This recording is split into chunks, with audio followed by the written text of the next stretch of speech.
जानो ही भाई, यही 2-4 दिन के बाद ना छठ पूजा आए वाला है। अपना यूपी बिहार झारखंड के लोग अपन पेट पाले खातिर देश विदेश में काम करे जाते हैं और यही छठ माई के पावन अवसर पर सब घरे आ जाते हैं। अरे हाँ हो, यही घाटिया कितना भी सुनसान लगे थे, यही 4-5 दिन के बाद यही घाटिया पूरा जगमगा उठते।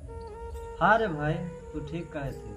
वही अपन माई है ना जो 3 दिन भूखल रह के हमनी ला इतना कष्ट कर रहा है। एक बात सोचे वाला है ना भाई। कौन सा बात रे भाई?